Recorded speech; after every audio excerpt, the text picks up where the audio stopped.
무소훈련을 하기 시작했고 70년대 초반부터 임석태 선생님에게 이제 그 무속에 관해서 배우고 그 중반쯤부터 그 현장을 쫓아다니다가 70년대 끝날 때까지는 주로 쫓겨나는 했을 겁니다. 어쨌든 그 나중에 필드를 같이 하면서 느끼는 거지만 김수남, 호구, 황두씨는 필드의 천재들이에요. 어떻게 그렇게 사람들을 잘 녹이고 그러는지. 저는 필드 가면 늘 쫓겨납니다. 그런 식으로 적성이 맞지 않는 일을 그렇게 오래 하게 된 이유가 뭐냐 얘기하면 장황 길어질 수 있지만 짧게 말하면 그렇습니다.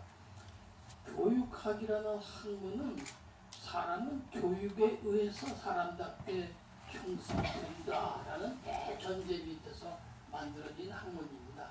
그러니까 교육을 잘 받으면 훌륭한 사람이 되고 교육을 잘 못 받거나 안 받으면 사람답게 못 된다는 것이 대전제입니다.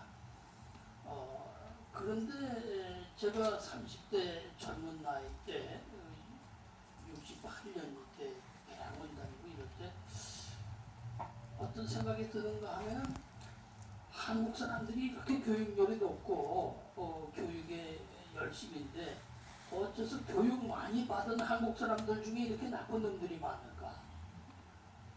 이런 의문에 대해서 선배 학자들이 좀 대답을 해주면 좋겠다. 이런 질문입니다. 그러다가 또 한 걸음 더 나가면은 전혀 교육을 안 받은 한국 사람들 중에서 이렇게 착하고 성실하고 그렇게 산 훌륭한 인간들이 많은 이유는 또 뭐냐? 그건 어떤 교육학으로 설명할래? 이런 질문을 학회 모임 때마다 제기했더니 절대로 저 자식 말하는 것은 들을 때 보이는 것 같은데 듣고 나면 꼭 무당이 짓거리는 거 떠든 것 같다. 종잡을 수 없다. 이런 식으로 이제 비난이 저한테 집중됐습니다. 그래서 제가 그래 어쩌면은 무당이 한국 사람을 가르친 진짜 선생님들이었을지 모르겠다. 이래서 이제 무속에 관심을 갖기 시작한 게 68년 5월부터입니다. 어떤 우여곡절 끝에 그 이후 오늘날까지 제가 무속 현장을 누비고 다녔고 그리고 김수남을 만난 것은 81년입니다. 한두씨가 김수남이라는 사진 기자가 있는데 무당굿을 찍는다. 제주도에서 같이 작업을 했다. 그런데 어느 날 김금아 만신집에서 내린 굿이 있는데 그 내린 굿 하는 주인공 최희아가 최종민이라는 민속학하는 저도 잘 아는 사이니까 그 최종민 교수하고 서울대 음대 동기인데 내린 굿 한댄다. 그리고 그 현장을 이제 학자들 몇 분에게만 공개한다. 그래서 이제 가서 처음 만난 게 김수남이었는데 이 좁은 집에서 사진을 찍자니까 저게 사진 기자라니까 저 친구 옆에만 계속 붙어서 찍으면 좀 사진이 되겠나 해갖고 열심히 찍고 일주일 후에 다시 김금아 만신집에 모였습니다. 그때 사진 가지고 물어볼 것도 있고 어쩌고 해서. 그런데 저는 그때까지만 해도 무당 사진은 내가 제일 잘 찍지. 왜냐면 무당 찍는 사람이 없었으니까. 그랬었는데 가서 그날 김수남이 사진을 쫙 펼쳐놓는 걸 보니까 입이 딱 벌어지면서 이게 진짜 프로로구나. 이래갖고 그때 두 손을 바짝 들었습니다. 난 무당 사진 못 찍겠다. 네가 다 해먹어라. 그랬더니 선생님 실력이면은 스틸은 저한테 안 되고요. 비디오를 하세요. 앞으로 비디오 시대입니다. 그 선생님 실력이면 비디오는 된다는 이 프로의 얘기를 듣고 이제 솔깃해갖고 비디오 기계를 사갖고 비디오를 찍기 시작한 겁니다. 그래서 제가 김수남하고 필드를 많이 같이 하면서 저는 주로 비디오를 찍고 김수남 김수남은 이제 스틸을 찍고 루시는 인터뷰를 하고 그런데 이 비디오는 처음부터 끝까지 찍을 수 있는 것은 다 찍어야 된다는 게 제 신념이었기 때문에 쉴 틈이 없습니다. 보통 굿이 평균 10시간, 길면 사흘, 나흘, 강원도 강릉 가거드 같은 거 탈세. 그걸 무당들도 번갈아 쉬어가면서 하고 그러는데 비디오는 다 찍어야 됩니다. 그러니까 힘이 들죠. 김수남 스틸은 그렇지 않습니다. 지가 잘 아는 곳에서는 적절한 대목이 올 때까지 술 먹고 놀다가 확 찍고 또 앉고 또 사진 찍으려고 그러다가 또 비디오 라이트하고 맞 부딪히고 그냥 소리 지르고 그러면서 필드를 했는데 그러면서도 저는 정년 퇴직 제가 2003년에 정년을 퇴직했는데 정년 퇴직하기 전까지 이 무속 문화는 우리나라의 기층 문화다라는 그 인식은 있었지만 또 임석재 선생님이 가르쳐 주신 대로 무속이라는 신앙 체계에서는 신들 간의 위계가 없고 병립 신관 신들을 큰 신도 존중하지만 작은 신, 잡신, 심지어는 어린아이의 혼령까지도 존중하게 대하고 존중하는 게 무속의 특징이다. 그런 것이 우리 문화다. 이렇게만 이제 배우고 있었습니다. 그러고서 이 김수남은 이제 이 90년대 그 해외로 필드를 넓혔지만 저는 90년대 중반에 김수남, 황루시, 고은기, 최상일 이렇게 몇몇이서 코리아 파운데이션, 한국 제품 파운데이션 그 지원을 받아가지고 일본에 구술 3년 동안 방학 때마다 가서 그쪽 학자들 안내를 받아가면서 필드를 오키나와에서부터 저 구로몬이라는 데까지 체계적으로 한 것이 아마 제가 해외 필드는 유일하다고 할 텐데 그러다가 이 근래 와서 이제 김수남 사진에 관해서 뭐 글 써달라는 얘기도 있고 또 임석재 선생님에 대해서 또 뭐 써달라는 얘기도 있고 제가 또 그동안에 생각했던 것도 정리하고 그러면서 우리가 중국에서 성리학을 받아들인 이 10세기 고려 이후 오늘날까지 문화적으로, 정신적으로, 학문적으로 식민지 국가였구나 하는 것을 이제 절실하게 자각하게 됐습니다. 저는 교육학의 연구사를 정리하면서 80년대 초에 우리 교육학이 식민지 교육학이네 이런 것을 알았지만 우리 역사가 우리 민족사가 지난 1000년 동안 그랬다는 것을 요즘 와서 절실히 느낍니다. 조선조는 말할 것도 없고 지금까지도 마찬가지입니다. 이렇게 이제 얘기하면은 저 늙은이가 이제 미쳤구나 할지 모르지만 그 식민지적이라는 것을 단적으로 요약한다면 이렇습니다. 우리나라의 모든 가치 체계는 종적 질서입니다. 위에서부터 아래 사다리 끼 올라가듯이 사회 제도도 그렇고 교육 제도도 그렇고 뭐 국가 체제도 그렇고 근대 국가를 만드는 그 기둥이 넷이 있습니다. 근대 국가는 전 세계가 다 마찬가지입니다. 첫째 군대가 강해야 되고, 둘째 관료가 있어야 되고, 셋째 기업이 번창해야 되고, 그리고 교육입니다. 이 네 개의 시스템이 어떻게 발달하느냐에 따라서 선진 강대국과 식민지를 갈라집니다.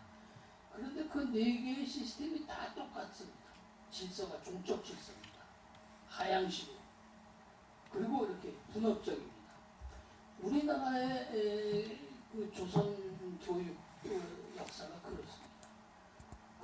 종족 질서에서 덕을 보는 게 누구냐? 기득권 집단입니다. 지배 집단입니다. 지배 집단의 이익을 지키고 계속하기 위해서 종족 질서를 만들고 그것을 국민들의 의식 속에 심어주는 것이 이게 우리의 정신문화였습니다. 그런데 임석철 선생님이 늘 그렇게 얘기하시던 그 병립신간, 배우는 병립신간이란 말은 입에 달고 사시다시피 하셨어요. 그래서 그 학자가, 외국 학자가 오건 국내 학자가 당신 찾아오건 간에 만나면 금방 우리 무속의 신간은 이러이러한데 나는 그걸 병립신간이라고 이러면서 내 생각이 어떻소? 이러고 물어보세요. 그러니까 이제 젊은 이제 학자들, 제 친구들애들도 빙글빙글 웃으면서 대답을 안 하고 피어져. 그 노인하고 싸울 수도 없고 병립신간이라는 용어가 기존의 학계에 있었던 것도 아니고. 그런데 이어는 마지막 돌아가시기 전까지도 이것들이 내 병립신간을 안 알아줘. 이것들이 내가 잘못된 건 아니지. 이것들이 잘못된 거야. 그 양반은 그런 식입니다. 나의 그 민속연구회고라는 글에서 보면 내가 한국 무속을 24가지로 정리했는데 그 중에 제일 중요한 게 병립신간인데 이것들을 언급을 안 해. 이건 내 잘못이 아니라 이 사람들의 생각이 잘못됐다. 이 노인네가 끝까지 그렇게 고집하셨는데 저는 그 어른의 생각에 나도 동조하지만 그 연연이 뭘까? 왜 병립신간일까를 생각을 못했습니다.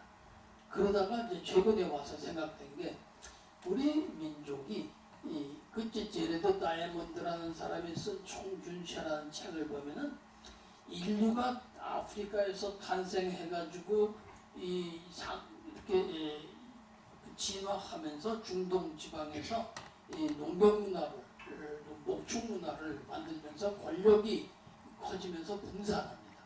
그래서 한 줄기는 북쪽으로 가고 한 줄기는 동쪽으로 갔다라고 하는데 우리나라 학자들 중에서도 우리 민족은 저 중동에서부터 수천 년에 걸쳐 이동해 왔다. 우리 한반도에 거주하는 우리 집단은 이건 순혈 단위 민족이 아니라 복합 혼혈 집단이다라고 이제 용감하게 얘기하는 학자들이 있습니다. 이제는 제 생각하고도 이게 아주 잘 맞아떨어지고 그러고 보니까 그 논리로 보니까 무속의 현장이 이해가 되는 겁니다. 왜 병립신간일까?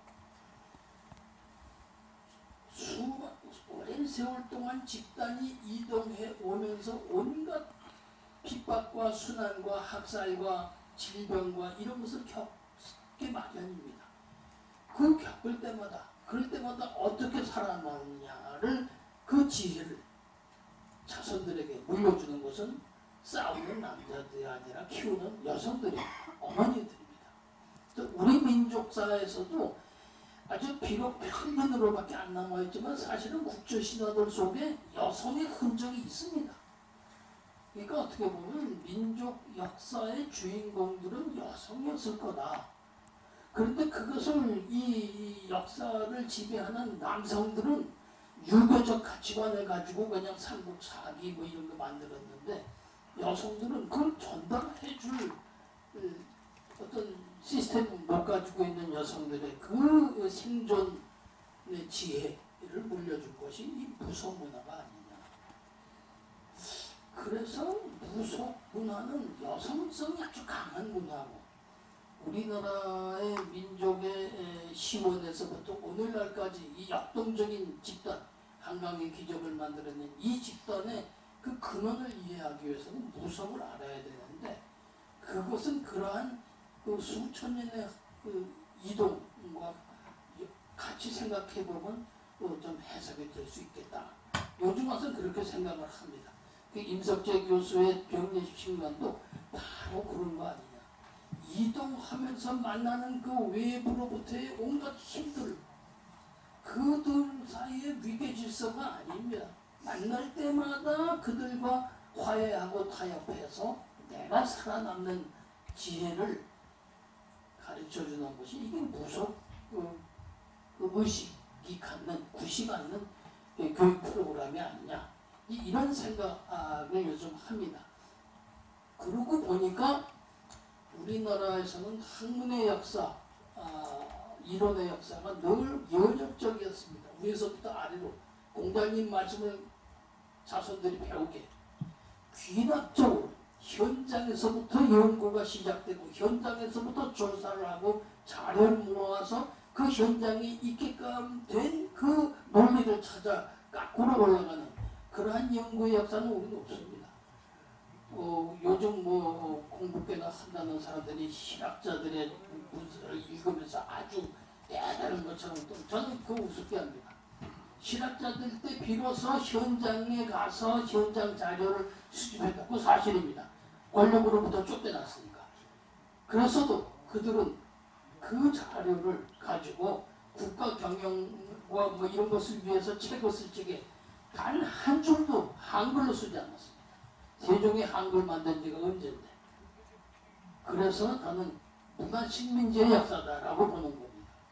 그 전통은 오늘날까지도 계속되는데 아니다. 우리의 현장이 중요하다. 우리의 현장부터 알고 보자 라고 달려드는 것이 이 무속 연구로부터 시작됐는데 그것은 민속과 설화와 민담과 신화와 이런 것을 수집하는 데 몰두해서 그 평생을 산 그 선두주자가 임석재 교수라고는 현장의 장면을 기록하자 라고 해서 평생을 바친 작가는 그 사진가는 김수남이다. 그렇게 보면은 김수남은 의식하지 못했을지 모르고 임석재도 의식하지 못했을지 모르지만 내가 지금까지 살아남아서 그걸 해석은 할 수 있다. 그 현장은 사실은 우리 민족의 수천 년 전부터의 경험이 축적된 현장이다. 그것을 김수남은 한국의 현장에서부터 더듬어 거꾸로 아시아의 현장으로 답사를 다녔다. 그것이 이제 뭐 학자로서의 논리적으로 사고해서 명석한 추천한 통찰력 그게 아닙니다. 사진 작가로서의 감각. 김수남이 그런 감각이 탁월한 사람입니다. 그래서 절더러도 비디오 시대입니다 하는 것처럼 김수남은 바로 현장으로부터 이 진실을 찾을 수 있다라는 기자 출신으로서의 작가의 그 아주 감각이 그런 것을 만든 거 아닌가. 그래서 저는 김수남 이 사진전도 그렇지만 김수남의 작업법이 사실은 한국 문화의 그 바탕, 그 아주 펀더멘탈을 이해하기 위한 기초 자료를 그때까지 그렇게 수집해 놓지 않았으면 그나마 지금은 흔적도 찾을 수 없습니다. 지금 저도 그 필드화에서 기록해 놓은 수많은 김수남의 17만 점에다 비하면 저는 뭐 몇천 점에 불과하지만 이 비디오 자료를 다 민박에다 저도 기증을 했는데 그 이유가 이제는 80년대 현장을 볼 수가 없기 때문에 그 현장 자료를 그 동영상을 보여달라고 저한테 계속 젊은 학자들이 찾아와요. 빌려주다가 아예 그냥 박물관에 갖다 놓을 테니까 마음대로 출고해라 그래서 줬는데 그건 김수남의 경우도 마찬가지예요. 김수남의 국내 자료뿐만 아니라 이 아시아 일대의 현장 자료도 우리 무속은 엄청나게 문화적 생명력이 강한 특징을 가지고 있습니다. 그러니까 우리 집단이 아시아의 끝까지 와서 살아남고 한강의 기적을 만들었죠. 그러나 그 중간지대에서는 우리보다 훨씬 빨리 소멸되고 오염되고 이렇게 되는 것 같습니다. 김수남이 찍은 사진 자료들 그 현장 이제는 그쪽 사람들이 정말 우리의 문화적 정체성을 알겠다 해서 공부하려고 들면은 아마도 여기까지 찾아와서 자료를 빌려야 하지 않을까 이렇게 생각합니다. 그래서 제가 이제 오늘 제가 말씀드린 주제를 한국 문화의 성격과 김수남의 사진 이렇게 정했던 것입니다. 시간이 다 돼서 한번 말씀드리겠습니다. 고맙습니다.